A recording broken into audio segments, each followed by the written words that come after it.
اعوذ باللہ من الشیطان الرجیم بسم اللہ الرحمن الرحیم اللہم صلی علی سیدنا و مولانا محمد وعلی آل سیدنا و مولانا محمد وبارک وسلم۔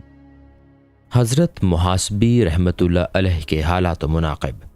تعارف: آپ ظاہری و باطنی علوم سے آراستہ و پیراستہ تھے اور اخلاق و مروت کا مادہ کوٹ کوٹ کر بھرا ہوا تھا، اور آپ کی تصانیف بھی بہت سی موجود ہیں، اور حضرت حسن بصری کے ہم عصر ہیں۔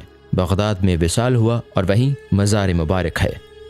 شیخ ابو عبیدہ خفیف فرمایا کرتے تھے کہ مشائخین طریقت میں 5 حضرات سب سے زیادہ پیروی کے لائق ہیں۔ اول حضرت محاسبی، دوم حضرت جنید بغدادی، سوم ردیم، چہارم حضرت ابن عطا، پنجم حضرت عمرو بن عثمان مکی۔ لیکن مصنف فرماتے ہیں کہ نعوذ باللہ اس کا یہ مفہوم نہیں کہ دوسرے مشائخ اتباع کے قابل ہی نہیں، بلکہ خود حضرت عبداللہ خفیف بھی مندرجہ بالا 5 بزرگوں سے مراتب ہیں، کسی طرح سے کم نہیں، لیکن قصر نفی کی وجہ سے اپنا نام نہیں لیا۔ حالات: آپ کو ورثہ میں 30,000 درہم ملے تھے، لیکن انہیں آپ نے بیت المال میں داخل کرتے ہوئے فرمایا کہ حضور اکرم کا یہ ارشاد گرامی ہے کہ قدریہ مسلک کے لوگ میری امت کے مجوسی ہیں اور مسلمانوں کو ان کا ترقہ نہ لینا چاہیے، چونکہ میرے والد قدریہ مسلک کے حامل تھے، اس لیے بحیثیت مسلمان میں ان کا ترقہ نہیں لے سکتا۔ جب آپ کسی مشتبہ کھانے کی جانب ہاتھ بڑھاتے تو انگلیاں شل ہو جاتی تھیں، جس کی وجہ سے آپ کو کھانے کے اشتباہ کا پتہ چل جاتا تھا۔ چنانچہ آپ ایک مرتبہ بھوک کی حالت میں جنید بغدادی کے یہاں پہنچ گئے، اور وہاں اتفاق سے کسی شادی میں سے کھانا آیا ہوا تھا، لہٰذا جب وہ کھانا حارث محاسبی کے سامنے پیش کیا گیا تو ہاتھ بڑھاتے ہی انگلیاں شل ہو گئیں، لیکن بطور تواضع ایک لقمہ آپ نے منہ میں رکھ ہی لیا، اور جب وہ حلق سے نیچے اترا تو باہر جا کر اگل دیا اور وہیں سے رخصت ہو گئے۔ پھر کچھ عرصہ کے بعد حضرت جنید سے ملاقات ہوئی اور انہوں نے گزشتہ واقعہ دریافت کیا تو آپ نے فرمایا کہ مجھ پر خدا کا کرم ہے کہ جب میرے سامنے مشتبہ کھانا آتا ہے تو ہاتھ بڑھاتے ہی انگلیاں شل ہو جاتی ہیں۔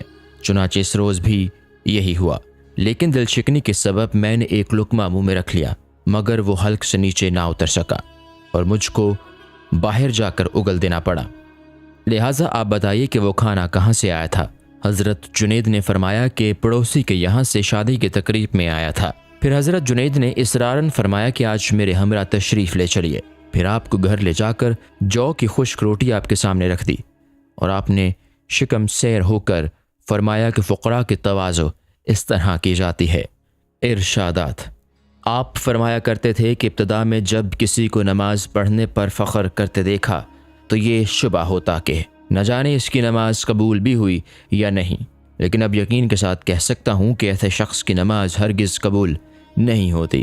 آپ کو محاسبی کا خطاب اس لیے دیا گیا ہے کہ آپ حساب میں بہت ممتاز تھے۔ پھر آپ نے فرمایا کہ مراتب عالیہ کے حصول کے لیے چند خصلتوں کی ضرورت ہے، اور وہ یہ ہے کہ کبھی قسم نہ کھائے، کبھی دروغ گوئی سے کام نہ لے، وعدہ کر لینے کے بعد اس کو ایفا کرے، کبھی ظالم پر بھی لعنت نہ بھیجے، کسی سے بدلہ نہ لے، کسی کے لیے بد دعا نہ کرے، کسی کے کفر و نفاق پر شاہد نہ بنے، گناہ سے کنارہ کش ہو کر ظاہری و باطنی کسی طرح بھی قصد گناہ نہ کرے، کسی کے لیے بار خاطر نہ بنے اور دوسروں کا بار ختم کرنے میں مدد کرے، لالچ کو ختم کر کے لوگوں سے نا امید رہے، سب کو اپنے سے زیادہ بہتر تصور کرتے ہوئے کسی جاہ و مرتبت کا خواہاں نہ ہو۔ اگر کوئی ان تمام چیزوں پر عمل پیرا ہو جائے تو انشاءاللہ اس کے لیے سود مند ثابت ہوگا۔ فرمایا کہ قرب الہی کی منزل میں قلب علم کا رقیب بن جاتا ہے۔ پھر فرمایا کہ احکام الہی کی بجاوری کا نام صبر ہے۔ مصائب پر شاکر رہنے اور ان کو من جانب اللہ تصور کرنے کا نام تسلیم ہے۔ خدا کے دشمنوں سے انقطاع تعلق کا نام حیا ہے۔ ترک دنیا حب الہی ہے۔ محاسبہ کے ڈر سے گناہ نہ کرنے کا خوف ہے۔ مخلوق سے فرار کا نام ان سے خالق ہے، اور جو مخلوق کے برابر سمجھنے پر بھی اظہار مسرت کرے اس کو صادق کہا جاتا ہے۔ فرمایا خدا کا بن جا یا خود ہی ترک کر دے۔ فرمایا کہ بذریعہ ریاضت نفس کو پاکیزہ بنانے سے راہ راست مل جاتی ہے، اور جو شخص دنیا ہی میں جنتوں کی نعمت کا طلبگار ہو اس کو صالح اور قانع لوگوں کی صحبت اختیار کرنی چاہیے۔ فرمایا کہ عارفین خندق رضا میں اتر کر اور بحر صفا میں غوطہ زنی کر کے وفا کے موتی حاصل کر لیتے ہیں اور پھر حجاب خفا میں واصل باللہ ہو جاتے ہیں۔ فرمایا کہ شفقت و وفا کے حصول کے بعد اس سے فوائد حاصل کر لیتے ہیں اور میں محروم ہوں۔ آپ کوئی کتاب لکھ رہے تھے کہ کسی درویش نے عرض کیا کہ معرفت الہی کا حق بندے پر ہے یا بندے کا حق اللہ پر؟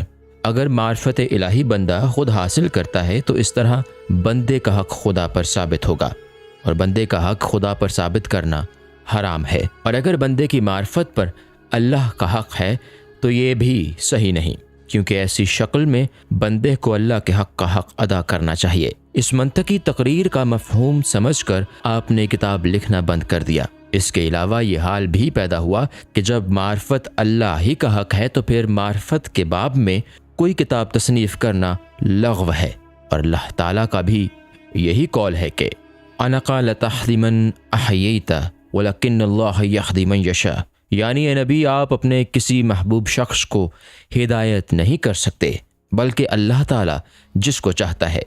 پھر دوسرا خیال آپ کو یہ بھی پیدا ہوا کہ اللہ کی معرفت کا حق بندے پر ہی ہے، اس لیے کہ اس نے بندے کو معرفت کی توفیق دی، لہٰذا بندے کو اس کا حق ادا کرنا چاہیے۔ اس خیال کے ساتھ ہی آپ نے پھر دوبارہ اپنی تصنیف شروع کر دی۔ وفات۔ انتقال کے وقت آپ کے پاس 1 درہم تک نہیں تھا، جبکہ بہت سی زمین اور جائیداد آپ کو بطور ترقہ حاصل ہوئی تھی، لیکن جیسا کہ ہم اوپر بیان کر چکے ہیں کہ شریعت کی پیروی کی وجہ سے تمام ترقہ بیت المال میں جمع کر کے خود ایک خبہ بھی نہیں لیا، اور فقر و فاقہ کے عالم میں آپ دنیا سے رخصت ہو گئے۔ اِنَّ لِلَّهِ وَإِنَّا إِلَيْهِ رَاجِعُونَ۔